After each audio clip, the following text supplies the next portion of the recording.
Dear friends, welcome for the discussion. Today is Makar Sankranti. It is celebrated in different forms at different places, but all over India, this is the time where climate starts changing, weather starts changing, and people have that life force rejuvenated into their system, whether it is man or animal or even plants. Everyone gets energized, and that's why called Sankranti, where time changes, where mood changes. And today, when we celebrate this festival, let me wish on behalf of International Council for Industrial Security and Safety Management a very healthy, prosperous, and happy New Year, which for Hindus are coming in very short while, and we celebrated as per English calendar little while ago. So today I am very happy and privileged to introduce our expert speaker, and the subject we are going to discuss is really very important for security professionals. Our motto in ICISS is let's professionalize the professionals. In this pursuit, we introduce to you our expert speaker, Colonel Deepak Dadhwal, CPP, who is a corporate security leader experienced in the media, telecom, and ITES domains. A certified protection professional, CPP, he is presently head of corporate security at Bennett Coleman and Company Limited, Thames Group. Prior to joining at BC, he was head of security in Aircell and HCL Tech and many other reputed corporates. A proud officer from 1st Gorkha Regiment, he commanded an Assam Rifle unit. This discussion is brought to you by International Council for Industrial Security and Safety Management, and we are in forefront in providing common platform for networking, hand holding, and support to each safety and security professional. Because in safety and security, we see a synergy, and that is how this is common platform for both the types of professional. Col Dadwal, like I said, uh, it is always pleasure to interact with the old friend and a very accomplished professional. I feel very happy to introduce you and request you to make your opening comment about what you believe is needed when you establish a culture of security resilience in any enterprise. Many thanks, Captain Tyagi, for inviting me here and the introduction. It's indeed an auspicious day, and it's also the Veterans Day. So many congratulations to you and to all of us too who have been veterans. It's always a pleasure speaking to you, and I'm sure we'll have a very enjoyable discussion today also. So we are talking of security resilience. So when we talk of resilience, the first thing which will come to mind is what is resilience all about? So, resilience is one thing which everybody strives to do. Like you mentioned, plants and animals in your introduction. So, my mind went back to okay, what about animals? We had dinosaurs ruling the world. They are extinct now. The reason is they were not resilient enough. So, every animal, every plant, every nation, every organization aims to achieve resilience so that can survive and continue to grow thereafter. So that is the basics of what resilience is. Now, before we get down to what resilience would mean to security professionals like us, let us understand from the perspective of a business. See, the aim of any business is to earn revenue and to earn value for its shareholders. That it does by businesses earning revenue, surviving today, and also modifying itself and changing to circumstances and continuing to create that value for the businesses, for the shareholders. So that is the ultimate aim of business, is to create shareholder value. That is where, at the end of the day, business resilience comes into being. Business resilience is nothing but, in the face of disruptions, which may be expected or unexpected, the ability to maintain continuous operations, protect people and assets, and preserve brand equity. So that said, is a business resilience, and at the 40,000 feet level, if we look into what resilience we are looking at now, where do we fit inside as security professionals? We fit inside by making sure that while the business is doing all this and ensuring its resilience, we make sure that people, assets, and the businesses continue without any disruptions. And should there be any unexpected events which take place, we should be able to protect them from the ill effects. That is how the value to business is going to be created by the security professionals. Now, that said, there are three important facets of security business resilience. The first is the capability of maintaining an effective business as usual. So first thing is, business as usual has got to carry on.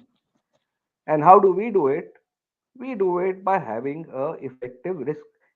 We have a effective security program which is based on a risk management process, and it is aligned to the business and to the environment around. So once we have a business program which is aligned to the risks and the organization and the business, we are able to maintain day-to-day functioning and take care of day-to-day risks. But will day-to-day risks be good enough for the future, or maybe some disruptions which come up unexpectedly? No. So to do that, we have a business continuity program which deals with uh, dealing with unexpected disruptions, which are unexpected, but yes, this may take place. That is the second aspect of it. Then the third aspect comes to it is, can there be something more which comes, which is beyond our day-to-day business and what day-to-day business as usual activities, beyond beyond our risks which we have catered in the business continuity? Yes, there would be more things which can come up. To cater for that, that is where you have a larger term, or a larger thought which goes into security resilience. So security resilience encompasses your ability to run businesses as it is, protect businesses as it is. Secondly, in face of unexpected disruptions, how do you do it? And the third is, finally, at should something happen beyond that, how do you overcome those challenges and ensure that your businesses run and maintain effectively and are profitable? That is the purpose of business resilience. So we are lucky we're talking of business resilience immediately after the COVID.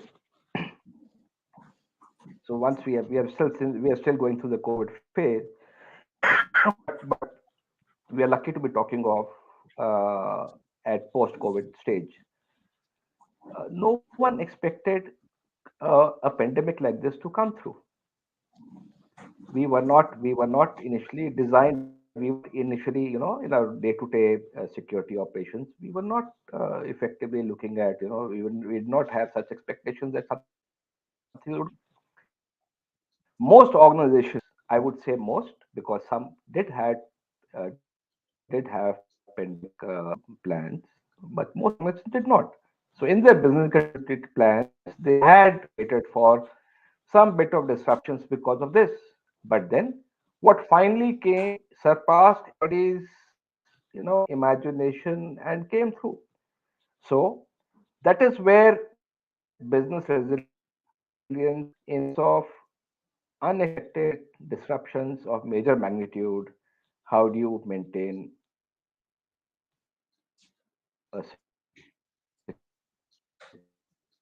security profile, continue also adding No, to your video. shareholder Dadwal, value.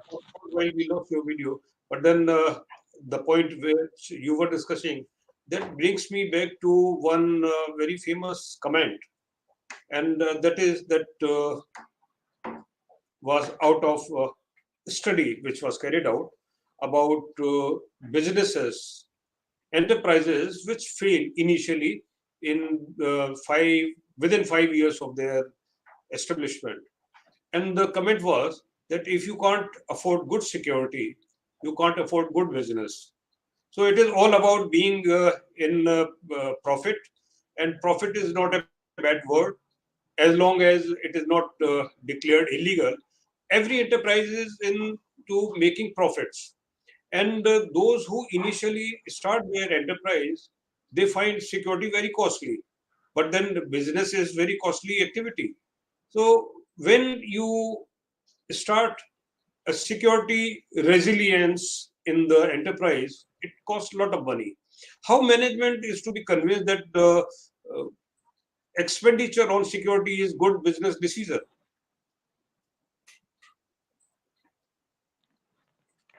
Sir, I have a slightly different take on this as to as to what is the level of resilience which is required for a company. You mentioned talking of small companies or companies who are new companies, let us say startups. You talked of 5 years or lesser, who do not look at this very effectively. So, sir, my point is, if you look at the business context, at the point of time, they are ready to take, not to think of resilience, but for short-term gains, those companies are ready to accept the risk which they have by not doing a certain things. The aim being, if they are able to survive the initial part, thereafter they could slowly build on and reach the stage which they want, because their visibility at the point of time may not be 10 years, 20 years. For small companies, startups, they may be looking at just 1 year, 2 years, 3 years, 5 years. So my view in this is, though initially they may not business resilience and security resilience and engaging of good security may not be in the scheme of things, but understandably they would also understand it as a business. In case they have to have a resilient business and continue in the future, a resilient security and that apparatus is necessary for their future. They may not accept it immediately, but yes, in long term they will have to do. So it is essential. Expenditure on security is a right decision, right business decision. But even large businesses, very big enterprises, management is little fidgety and have their reservation, and they always talk about cost on you know, ROC, return on cost. So, like I asked you, how to get the management's approval for security budget? That also is very important, and at times the security professors find it very difficult to get the approval. How do you suggest that this must be done? So, sir, that's a very good question, sir, and that is a challenge most of us, almost everybody has, be it whatever level, be it a global level or in Indian level or maybe site specific. Uh, we are always seen as, uh, place where the money goes to without getting anything in return. Why is that so? Is because, firstly, we are not revenue earners. Firstly, that is the first thing which goes against us. Secondly, whatever we do, the impact of that is not fully captured in our is not captured, neither is it projected in a manner which is desirable. For example, uh, have we ever thought or projected what is the impact of insurance premiums on company assets because of security? How much when we lay out a security programs, when we go for insurances, first thing they ask is, okay, where is the security policy? Show us that. Once they see that, how much of cost impact does that cost? Have we ever considered that? No, we have not done that. Do we have uh, records which show exactly as to how much money has been saved because of certain incidents which have been avoided, or incidents have taken place and we have effectively deal with it? They have not. Those things are not there as of now. So once as professionals we are able to go into deeper into the business aspects and consider each and every aspect of business where security has contributed, that is how value is going to be added to it. And we have to find means.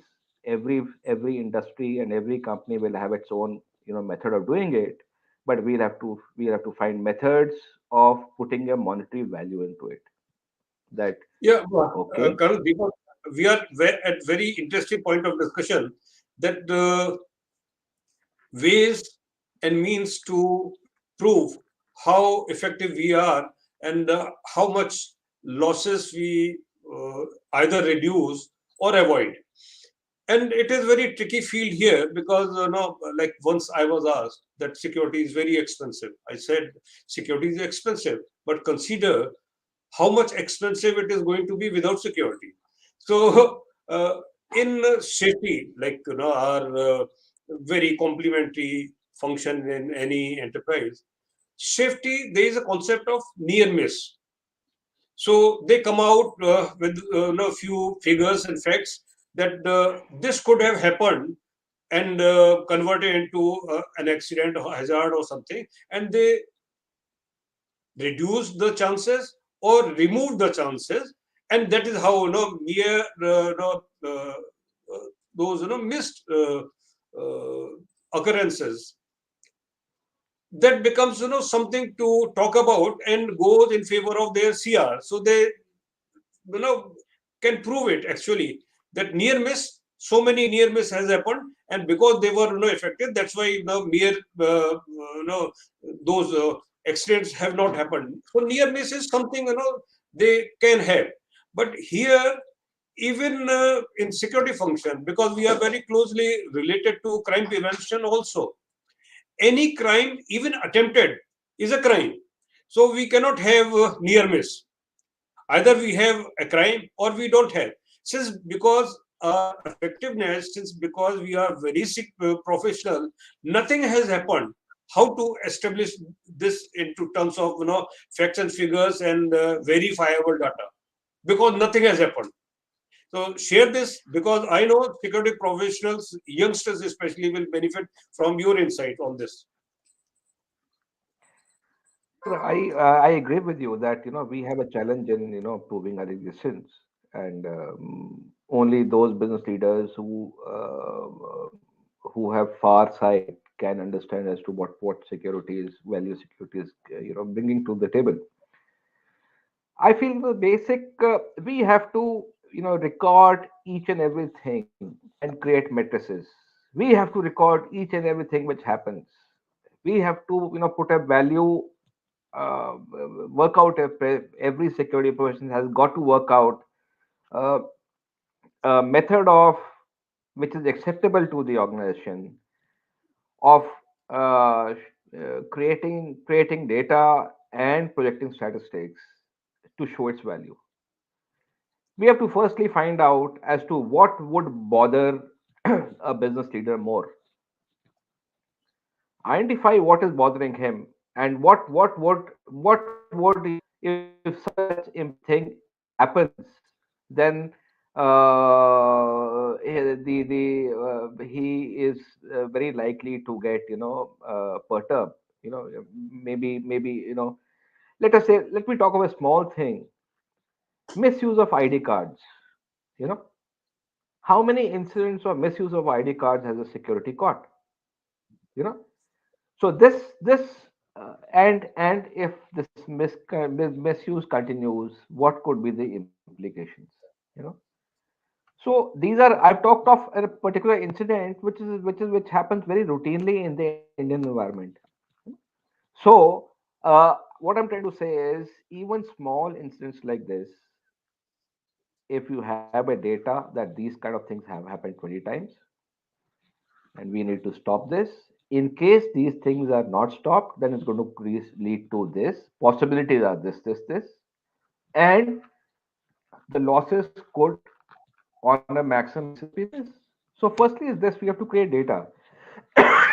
Secondly, is instead of just looking inwards, we also have to keep our eyes and ears open as to what is happening uh, within the industry in other companies, in other either this thing.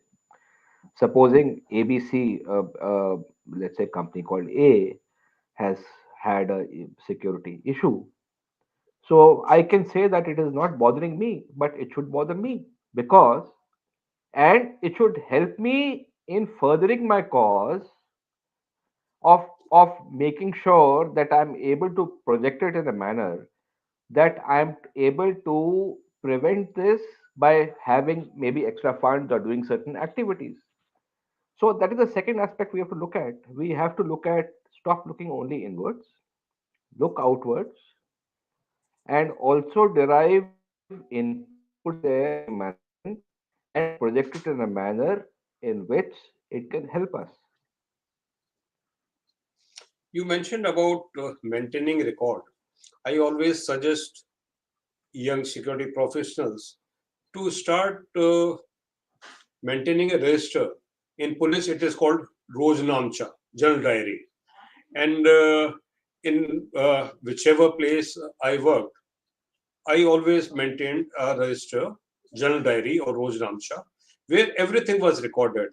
And there would be very often cases, something was found, something is missed, and that was found by security or any responsible people.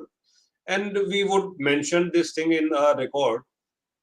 Later on, those to whom that lost property belonged to, they came with a complaint. And most of the time, it is very easy to say that I forgot this thing right now, or just a short while ago. In few cases, we found laptops, mobile phones, wallets, rings, and many other expensive things we maintained in the record. In one specific case, one lady came to us, and I know if she remembers the incident, she is going to hit me for that, mentioning here. So, this lady comes with the complaint that I lost my mobile phone just after I attended a meeting in conference hall, and it is missing. So, I requested her to write down the complaint. Complaint was written down, handed over to us, and we said that we'll investigate and come back to you. And next day, intentionally there was a delay. Next day, we officially conveyed to her through the departmental head that the report made yesterday about the lost mobile phone was already recovered 3 days back. So this proves how competent we are. So thing missing today was already recovered 3 days back. Sometimes, maintaining such records to show that we are competent and we are professional, we are part of employees all around efforts for productivity. So another thing is that the common concept that security is a cost center. How security can be proven to be profit center or part of productivity, at least if not part of the profit. Uh, Sir, I don't think so. We will be earning revenue ever, you know, unless we start off doing something very business oriented. Uh, I don't think so that is possible for us to earn any profits. And till the time that doesn't happen, we'll always be, hitting the bottom lines. So that is one thing we all have to accept. But yes, what you mentioned about those incidents, like we have those kind of incidents almost, these happen very often. You have reports which are all false, and you investigate, something else comes out. And yes, all these records, if you have statistics, they help in projecting security, that this is what the reality is. And by doing this activity, this is what you're saving. You talked of keeping records. Now I will just give you a very interesting thing as to how records have changed over a period of times. So for the last 3 years, once teams has come up, teams meetings are possible, teams forms are there. So everything is now very easily recordable by anybody. So you do not require any registers, or any physical records. Everything can be very easily digitized and recorded. And the value of this digital records is what we have to security professionals have to make use of and project, and and use it for their own benefit. For example, I'll tell you, how many false alarms or fire alarms would any security, any facility in India would have faced in a month? Numbers would range from 5 to maybe 100. You know, given the capability, given the type of environment we have, dust is there, and all these. And if we were to record each and every action which is done thereafter, and kept it as a record and projected to the management, that look, in 114 facilities in India, 1556 fire alarms have been responded effectively. That would give more meaning. And otherwise, these are things, jungle mein मोर नाचा किसने देखा? So this is one thing, and many such things which can easily be recorded and projected as actions which security does, which will bring value. There are many things. It would be anybody's imagination to just sit down and just work out that every single thing which a security professional does, or which activities is carried out, there is definitely a value which is there to it, which can be projected to the management.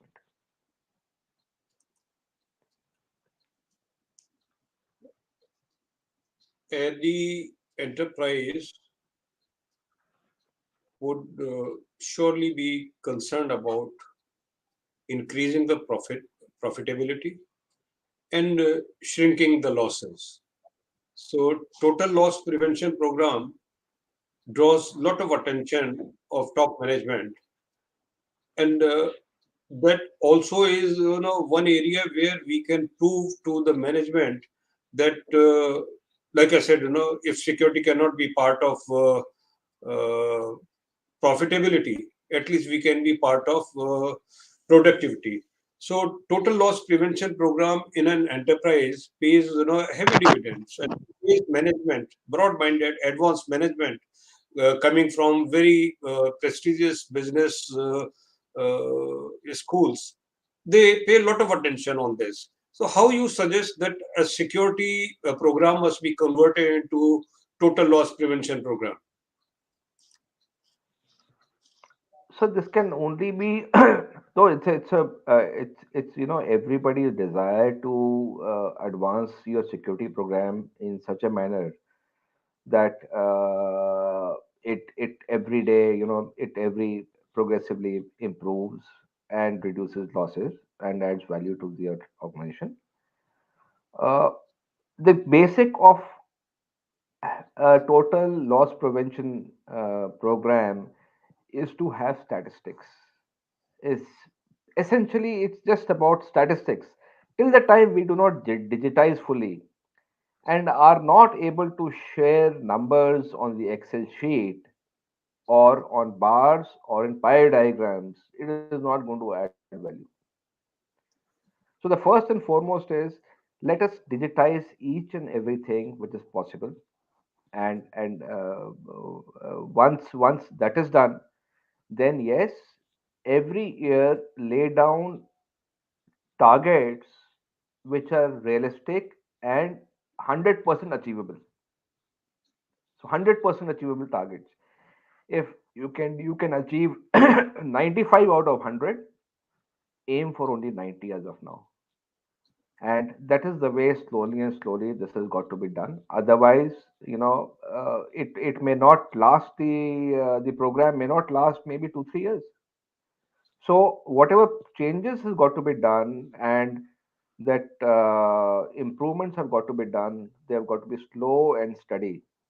Only then they will be only then they'll be long lasting, and that is how resilience is also going to come about.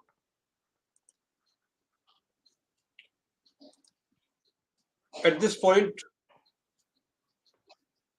we have understood that certain measures are to be taken for making any enterprise, so far as security resilience is concerned, uh, really, focusing on many things. And for a beginner, uh, I request you to please summarize for youngsters, young security professionals, to summarize in few points how security resilience is to be established. The discussion we had many dimensions. So for better understanding, summarize the discussion and your point of focus in few bullet points, please. Yes. So, firstly, sir, for any young professional who is now looking at security resilience and understand what it is and how it must go ahead, firstly, he must understand that security resilience is part of a bigger business resilience program. So, every business wants to grow, every business wants to go be profitable and create value for shareholders. So that's the ultimate aim of business. And in that, what security does is it makes it happens. It makes the business insulated from actions or activities which would harm the business. So that is the basic purpose of what we're doing all this. Second is uh, a resilience program has got essentially three parts.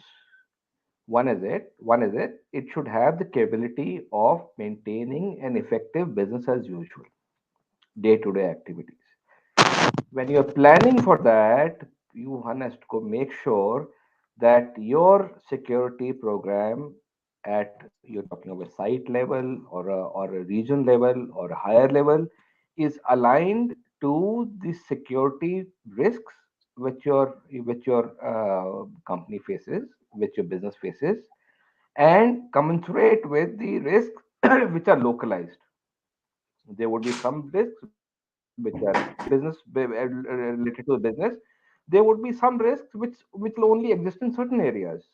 For example, if you're working in Northeast, there may be different kind of risks altogether, which will be other than the normal business risks which the same business running in Bombay will have. That is the first thing. So that's your security program should be aligned to risk and the requirements of business. By doing that, you will run the security program in support of activities of business which are when it is carrying out as usual activities, no disruptions. Second is there would be unexpected disruptions which should take place, uh, which you are aware of or which you can think and plan. So these are the disruptions which will be covered in your business continuity plan. So have a business continuity plan, align with your business leaders, and make a program which aligns with them and which caters for those kind of disruptions which you know may happen, but we're not very sure of. You have the resources for that, and you rehearse it and keep ready.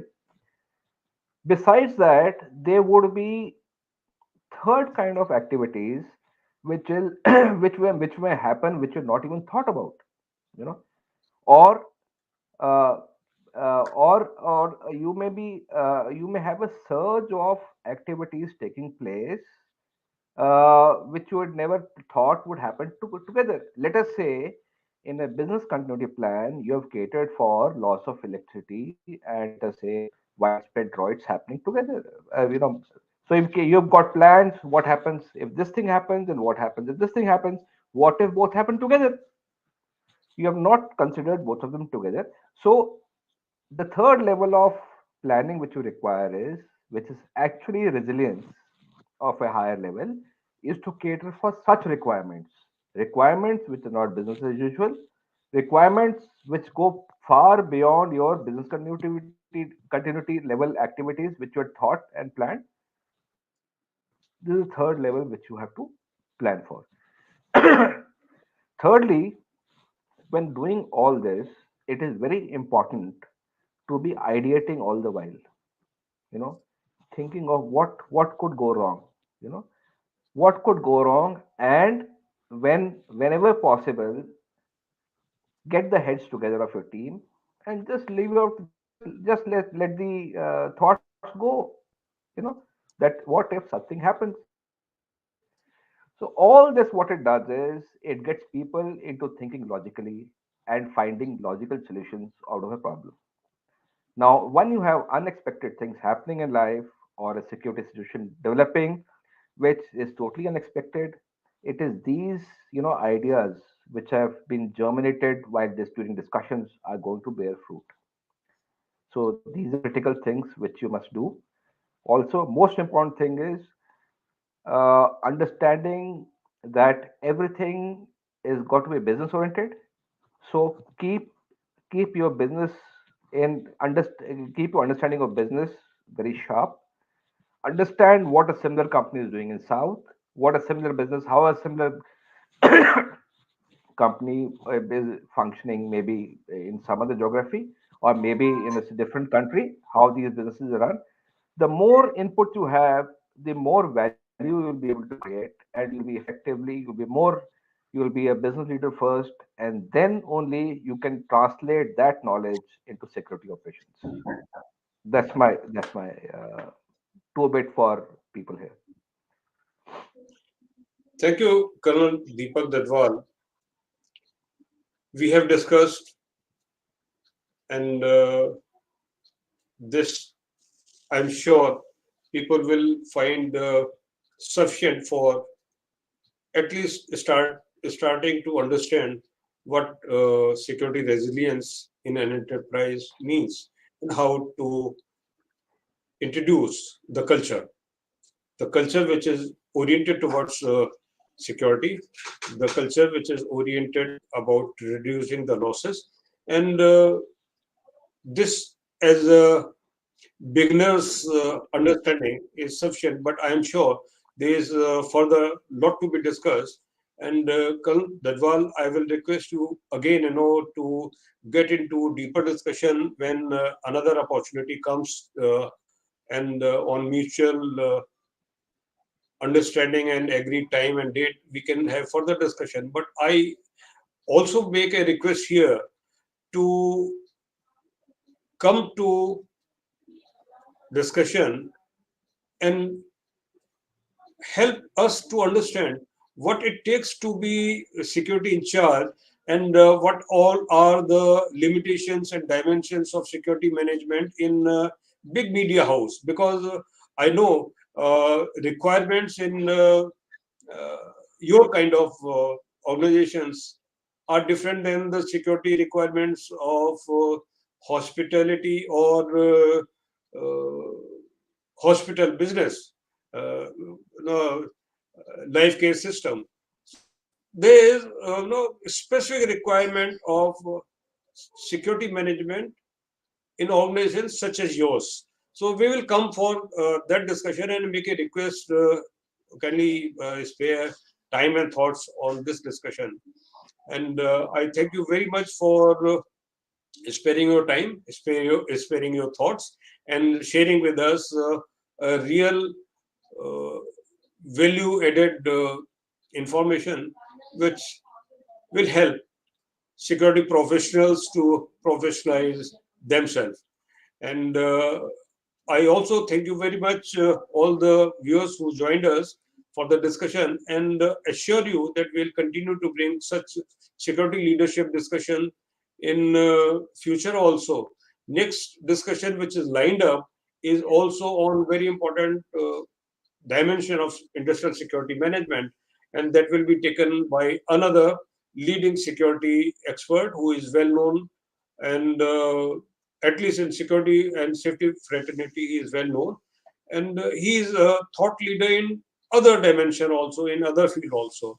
Remain tuned in till we make further announcement of our discussion, but that will be possible as direct intimation to you if you subscribe to our channel.